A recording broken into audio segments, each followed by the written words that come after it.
Welcome, dear listeners, to History with Herodotus, where we embark on a journey through the annals of time, unraveling the mysteries of the past and uncovering the hidden threads that weave our collective human experience together.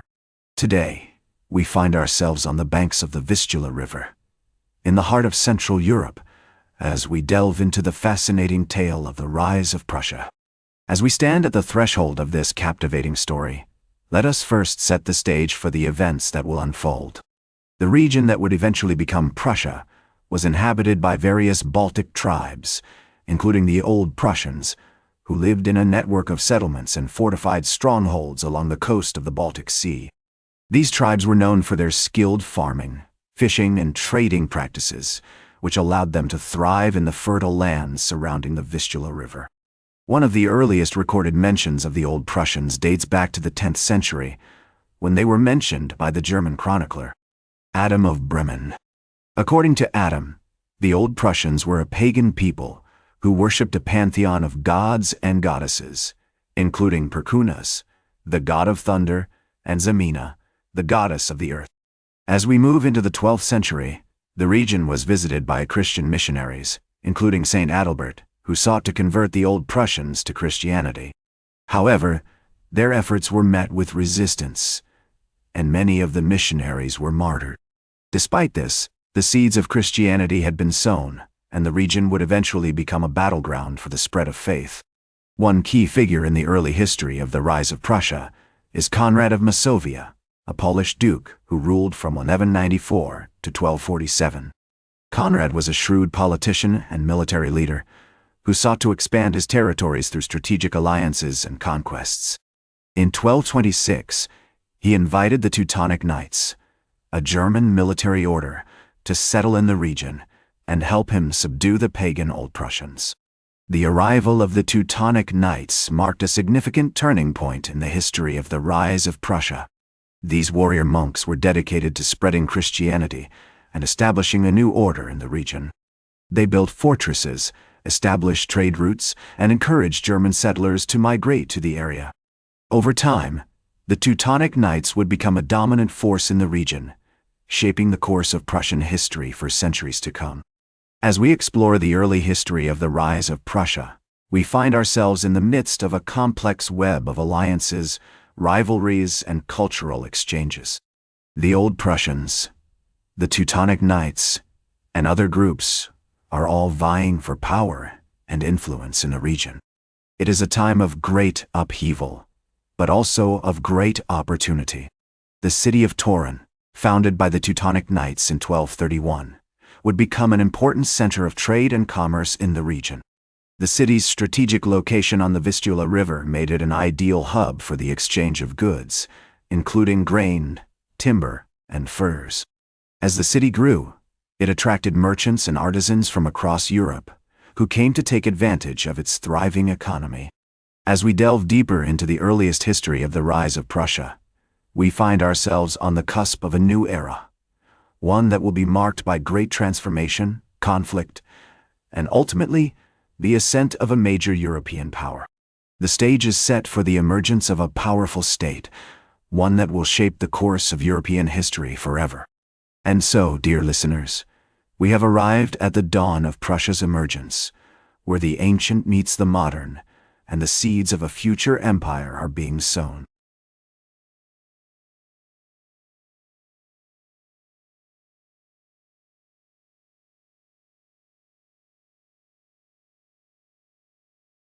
Welcome back to History with Herodotus, as we continue our journey through the annals of time, exploring the fascinating tale of the rise of Prussia. As we move into the 17th and 18th centuries, Prussia undergoes a transformation under the leadership of Frederick William I, also known as the Soldier King. He implements a series of reforms, including the creation of a modern army, an efficient administrative system, and a robust economy.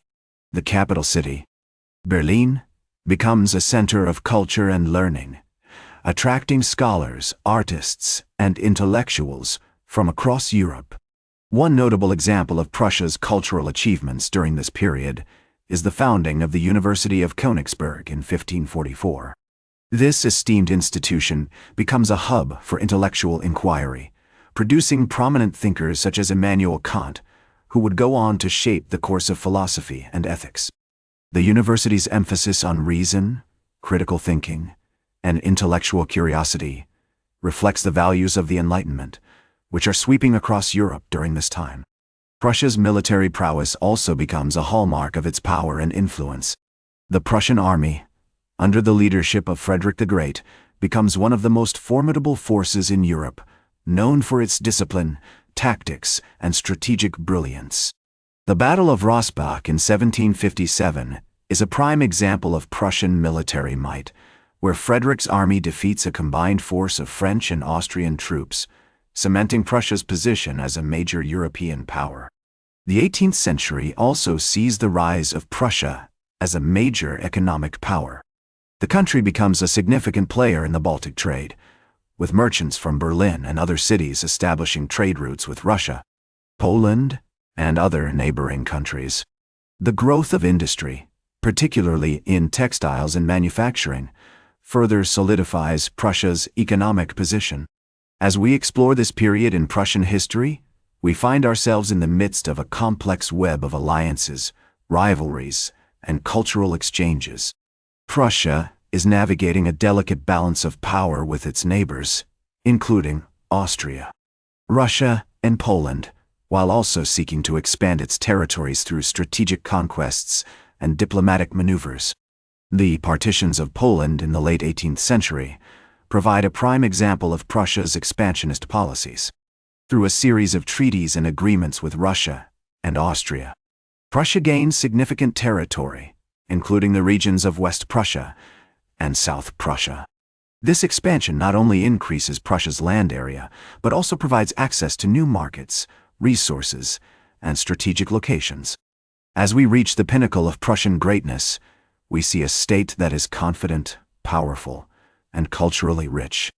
The city of Berlin becomes a symbol of Prussian sophistication, with its grand architecture, vibrant arts scene, and world-class educational institutions. The Prussian people, from peasants to nobles, take great pride in their heritage and their accomplishments, knowing that they are part of something greater than themselves. And so, dear listeners, we have arrived at the height of Prussia's power and influence, where culture, trade, and politics converge to create a truly remarkable story. Join me next as we explore the challenges and complexities that lie ahead for this mighty state, as it navigates the treacherous waters of European politics and faces the dawn of a new era.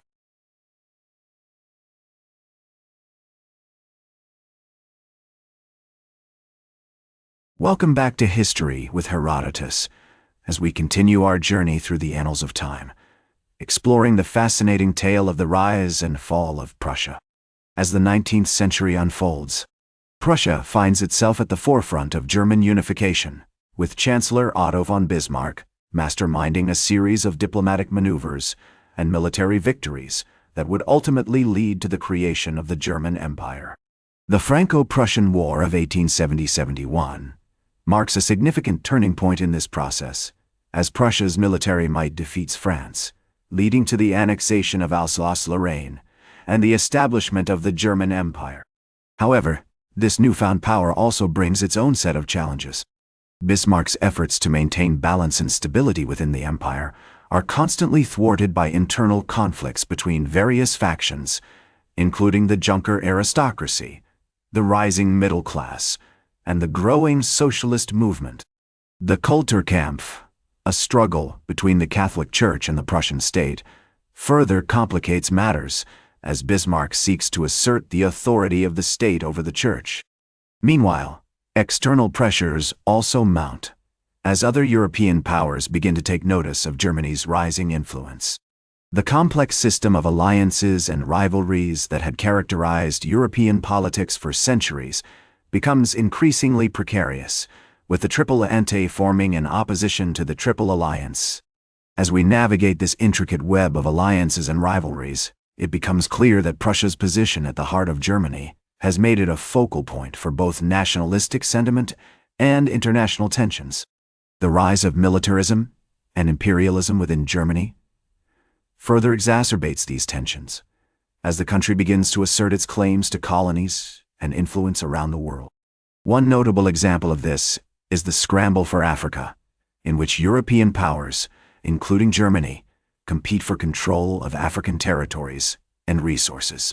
The Berlin Conference of 1884–85, where European powers gathered to establish guidelines for the colonization of Africa, marks a significant milestone in this process. However, this scramble for colonies also leads to increased tensions between European powers, ultimately contributing to the outbreak of World War I. The final years of Prussia's existence are marked by catastrophic defeat and devastation. The Treaty of Versailles, imposed upon Germany after its defeat in World War I, marks a humiliating end to Prussian greatness, as the country is forced to cede significant territory, pay massive reparations, and accept strict limitations on its military capabilities. And so, dear listeners, we have arrived at the twilight of Prussia's power, where the once mighty state faces the consequences of its own ambition and the complex web of alliances and rivalries that had defined European politics for centuries. As we reflect on the rise and fall of this remarkable state, we are reminded that even the greatest powers can falter and fall, leaving behind a legacy that continues to shape the course of history. As we conclude our journey through the annals of Prussian history, I would like to leave you with a quote from Otto von Bismarck himself. "A statesman cannot create anything. He can only wait and listen until he hears the steps of God, then leap up and grasp the hem of his garment." The story of Prussia serves as a poignant reminder that even the greatest leaders must navigate the complexities of history, ever vigilant for the opportunities and challenges that shape the destiny of nations. Join me next time on History with Herodotus, as we explore more fascinating tales from the annals of time. That's all for today's History with Herodotus. Remember to like, share, and subscribe.